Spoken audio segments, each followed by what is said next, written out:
Welcome to జై Hind academy. ఈరోజు current affairs start చేస్తున్నాను. ఉగ్రవాదాన్ని ఎదుర్కొనే రక్షా కవచం NIDMS.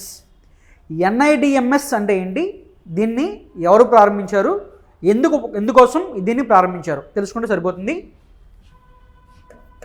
NIDMS national IED data management system. National IED data management system.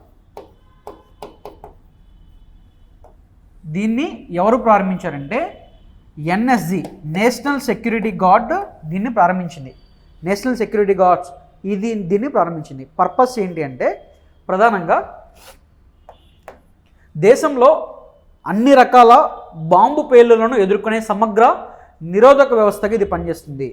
Okay, అలాగే ప్రధానంగా దీన్ని ఎవరు ప్రారంభించారంటే అమిత్ షా గారు ప్రారంభించారు. ఓకే, ఈ సందర్భంగా ఆయన మాట్లాడుతూ వివిధ దర్యాప్తు సంస్థలు బాంబు దాడులు జరిగిన విధానం నమూనాలను విశ్లేషించేందుకు NIDMS అనేది ఉపయోగపడుతుందని చెప్పేసి చెప్తున్నారు. ఓకే, ఈ పాయింట్ ఆఫ్ వ్యూలో రాబోయే తరానికి కానీ ప్రస్తుతానికి కానీ ఇది ఒక రక్షణ కవచంలాగా ఉపయోగపడుతుంది ఈ సిస్టమ్ అనేది. ఓకే, బాంబు దాడులు ఎక్కడ జరిగినాకు సంబంధించి దానికి సంబంధించి విధి విధానాలు ఎలా ఉన్నాయి, ఎక్కడ జరిగిందని చెప్పేసి పూర్తి వివరాలు దీనికి సంబంధించి ఉంటుందన్నమాట. ఓకే, మరి NSG అనేది ఎప్పుడు ఏర్పడిందంటే 1986లో ఏర్పడింది. ఓకే, చూడండి. నెక్స్ట్, నేల నీరు యూరియానే పైరు ఎదుగుదల కోసం ఇష్టారాజ్యంగా వాడకం. భూగర్భ జలాలలో పరిమితికి మించిన నైట్రేట్ తాగే నీటిలో చేరి మరి మన శరీరాల్లోకి అగ్రస్థానంలో 5 రాష్ట్రాల్లోని ఏపీ, తెలంగాణ. ఓకే, మనం యూరియాని జనరల్గా ఫెర్టిలైజర్గా వాడతాం. ఈ పాయింట్ ఆఫ్ వ్యూలో ఈ యూరియా వాడకం వల్ల ఏమవుతుందంటే గ్రౌండ్ వాటర్ అనేది చాలా దెబ్బతింటుంది అని చెప్పేసి మనకి లేటెస్ట్గా రిపోర్ట్ చెప్తుందన్నమాట. మరి రిపోర్ట్కి సంబంధించి ఎవరంటే national ground water board data release చేసింది. దానికి సంబంధించి పూర్తి వివరాలు చూద్దాం.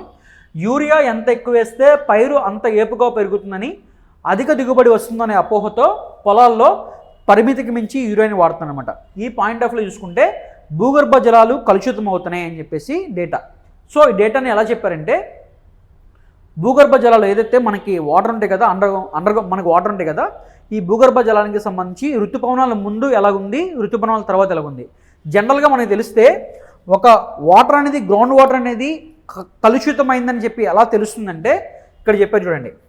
భూగర్భ జలాలలో పరిమితికి మించిన నైట్రోజన్ లీటర్ నీటిలో 1 లీటర్ వాటర్లో 45 మిల్లీగ్రామ్స్ కంటే ఎక్కువ ఉంటే తాగడానికి పనికిరావు అనమాట. 45 మిల్లీగ్రామ్స్ కంటే ఎక్కువ ఉంటే తాగడానికి పనికిరావు. సో ఈ పాయింట్ ఆఫ్ వ్యూలో గ్రౌండ్ వాటర్కి సంబంధించి ఎలా ఉందో చూద్దాం. మొత్తం శాంపిల్స్ చూస్తే CGWC ఎంపిక చేసిన ప్రాంతాల్లో భూగర్భ జలాలను ఋతుపవనాలకు ముందు తర్వాత సేకరించి పరీక్షించగా వచ్చిన ఫలితాలు అనమాట. ఈ పాయింట్ ఆఫ్ వ్యూలో అండర్ గ్రౌండ్ వాటర్ అనేది బాగా డ్యామేజ్ అనేది ఎక్కడ అవుతుంది అంటే తాగడానికి కలుషితమైన ఎక్కడ గమనించామంటే first Maharashtra, second Madhya Pradesh, third place Andhra Pradesh, 4th Telangana, 5th Karnataka. స్టార్టింగ్లో ఈ 5 రాష్ట్రాలు ఉన్నాయి. మన ఆంధ్రప్రదేశ్ వచ్చేసరికి 3rd, పక్క రాష్ట్రం తెలంగాణ 4th పొజిషన్.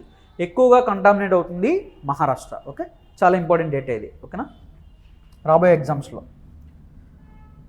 ఇక్కడ చూడండి 45 మిల్లీగ్రామ్స్ కంటే ఎక్కువ నైట్రేట్ అనేది ఉంటే కనుక ఆ వాటర్ అనేది లీటర్ వాటర్లో అది డ్యామేజ్. నెక్స్ట్, అరుణాచల్ ప్రదేశ్లో కాగితం లాంటి పుట్టగొడుగులు. ఓకే, ఇలాంటి స్పీసీస్ ఎప్పుడన్నా ఇలాంటికి సంబంధించి మొక్కలు కానీ జంతువులకు సంబంధించిన డేటా కానీ వస్తే కంపల్సరీగా చూడాలి. ఓకేనా, ఈ పాయింట్ ఆఫ్ వ్యూలో అరుణాచల్ ప్రదేశ్లో ఒక మష్రూమ్ అనేది వార్తలు నిలిచింది. ఆ మష్రూమ్కి సంబంధించి ఏంటి, దాని పేరేంటండి, దాని శాస్త్రీయ నామం ఏంటో చూద్దాం. ఓకే, సన్నగా కాగితంలో ఉండే ప్లీటెడ్ ఇంక్ క్యాప్. ఇక్కడ చూడండి, మనం చూస్తే ఇంక్లా కనిపిస్తుంది అంతా.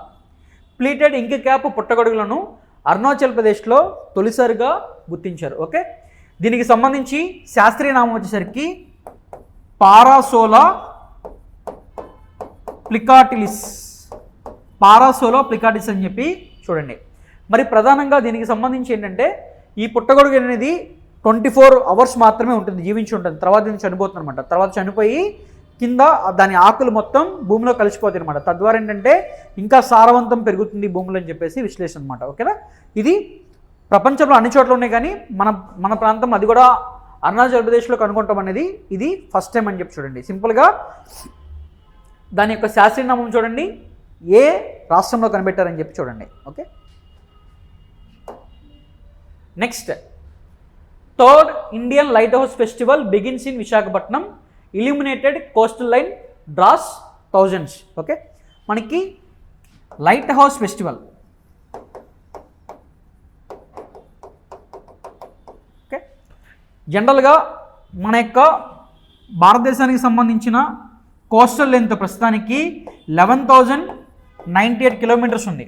ఈ పాయింట్ ఆఫ్ వ్యూలో లైట్ హౌస్ ఫెస్టివల్ అసలు పర్పస్ ఏంటంటే, ఇప్పుడు జనరల్గా మనం సముద్రంలోకి వెళ్ళిన తర్వాత, జనరల్గా సముద్రంలోకి వేటకి వెళ్ళిన తర్వాత ఒక్కొక్క ప్రాంతానికి సంబంధించిన ఒక లైట్ హౌస్ ఉంటుంది అనమాట. అండ్ లైట్ హౌస్ అనేది ఎప్పుడూ వెలుగుతూనే ఉంటుంది అనమాట, చాలా హైట్లో ఉంటుంది. తద్వారా ఏంటంటే ఎవరైతే సముద్రంలోకి వెళ్ళారో వాళ్ళు సేఫ్గా భూమి మీదకి సేఫ్గా ఇక్కడికి రావడానికి ఉపయోగపడుతూ ఉంటారన్నమాట లైట్ హౌస్ అనేది. ఈ పాయింట్ ఆఫ్ వ్యూలో 2023లో దేశవ్యాప్తంగా ఈ కోస్టల్ లెంత్లో ఉన్న 75 లైట్ హౌసెస్ ఏవైతే ఉన్నాయో ఆ లైట్ హౌస్ని డెవలప్ చేయాలని చెప్పేసి లైట్ హౌస్ ఫెస్టివల్ అనేది స్టార్ట్ అయింది 2023లో. ఓకే, ఈ పాయింట్ ఆఫ్ వ్యూలో మరి పర్పస్ ఎందుకు లైట్ హౌస్ ఫెస్టివల్ ఎందుకు చేస్తున్నారంటే, పర్పస్ ఏంటంటే టూరిజాన్ని డెవలప్ చేయాలి, లైట్ హౌసెస్ దగ్గర టూరిజాన్ని డెవలప్ చేయాలనే ఉద్దేశంతో ఈ ఫెస్టివల్ని స్టార్ట్ చేస్తారు. ఫస్ట్ ఎక్కడంటే ఫెస్టివల్ జరిగింది 2023 ఎడిషన్లో గోవా, సెకండ్ వచ్చేసరికి ఒడిషా, థర్డ్ వచ్చేసరికి మన విశాఖపట్నం. చాలా ఇంపార్టెంట్ అందుకే. మరి ఈ వేడుకలని లైట్ హౌస్ ఫెస్టివల్ని ఎవరు ప్రారంభించారంటే మాజీ ఉపరాష్ట్రపతి గారైన వెంకయ్యనాయుడు గారు ప్రారంభించారు. ఓకే, మరి దీనికి సంబంధించిన ఏ మినిస్ట్రీ అంటే ministry of ports, shipping and waterways అనేది దీన్ని డెవలప్ చేస్తుంది అనమాట. అలాగే టూరిజం కూడా. నెక్స్ట్, సోమనాథ్లో అబ్బురుపరిచిన డ్రోన్ షో. ఓకే, ఈ పాయింట్ ఆఫ్ వ్యూ చూస్తే కనుక మనకి 8 నుంచి 11 జనవరి 8 to 11 మధ్యలో మనకి సోమనాథ్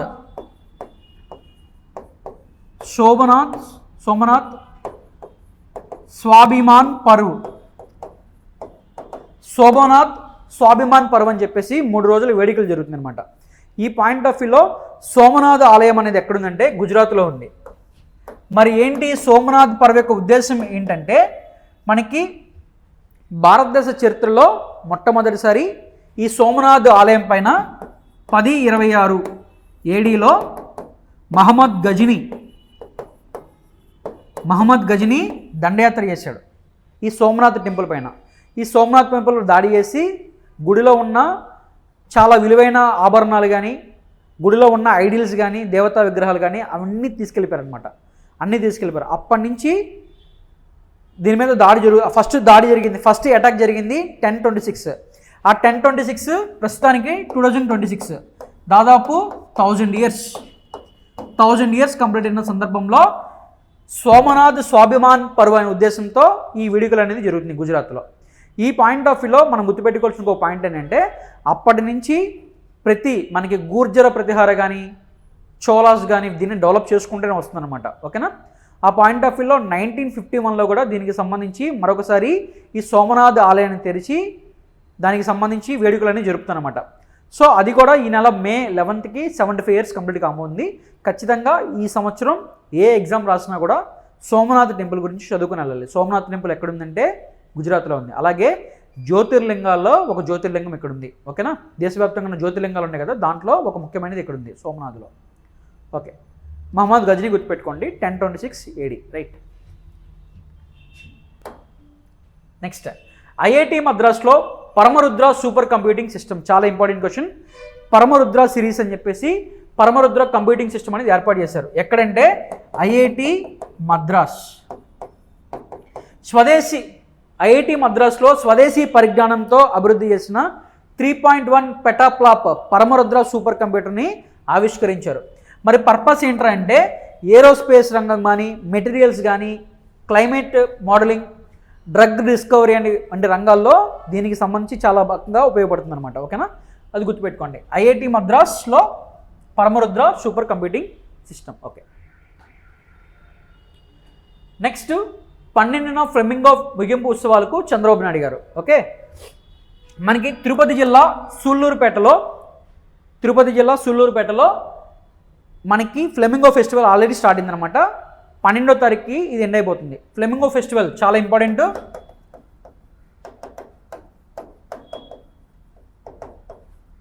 తిరుపతి జిల్లా సూళ్ళూరుపేటలో 3 days పాటు ఈ వేడుకలో ఆ దేశం అనేది మళ్ళీ పెంచుతున్నారనమాట. ఈ పాయింట్ ఆఫ్ వ్యూలో ఫ్లెమింగో ఫెస్టివల్ అనేది చూసుకుంటే మైగ్రేటరీ బోట్స్ అనమాట. ఫ్లెమింగోస్ అనేవి ఎక్కడి నుంచి వస్తున్నాయంటే మనకి హిమాలయన్స్ నుంచి కానీ, సెంట్రల్ ఏషియా నుంచి కానీ, అలాగే గుజరాత్ ప్రాంతంలో కచ్ నుంచి ఆంధ్రప్రదేశ్కి ఇవి ఎవ్రీ ఇయర్ మైగ్రేట్ అవుతూ ఉంటాయి. ప్రధానంగా ఏంటంటే ఇవి వచ్చి ఆ ప్రాంతంలో మనకి ఏదైతే వెట్లాండ్స్ ఉంటాయి కదా, అక్కడికి వచ్చి సేఫ్గా ఇవి గుడ్లు పెడతాయి అనమాట. ఓకే, సేఫ్ పొజిషన్ కోసం ఎవ్రీ ఇయర్ ఇవి మైగ్రేట్ అవుతూ వస్తూ ఉంటాయి మనం. మళ్ళీ కొంతకాలం అయిపోయిన తర్వాత మళ్ళీ వెళ్ళిపోతాయి అనమాట ఇవి. ఓకేనా, చాలా ఇంపార్టెంట్ క్వశ్చన్. ఫ్లెమింగో ఫెస్టివల్ ప్రతి సంవత్సరం ఎక్కడ జరుపుతారంటే ఆంధ్రప్రదేశ్లో ప్రస్తుతానికి ఎక్కడంటే ఒకప్పుడు నెల్లూరు జిల్లా, ఇప్పుడు తిరుపతి జిల్లా సూళ్ళూరుపేట. ఓకే అండి, ఇది ఇవాల్టి కరెంట్ అఫైర్స్. ప్రతిరోజు కరెంట్ అఫైర్స్ మీ ముందుకు వస్తాయి. అలాగే ప్రతిరోజు మీ ముందుకి ఒక జీకే టాపిక్ మీ ముందుకు వస్తుంది. Thank you.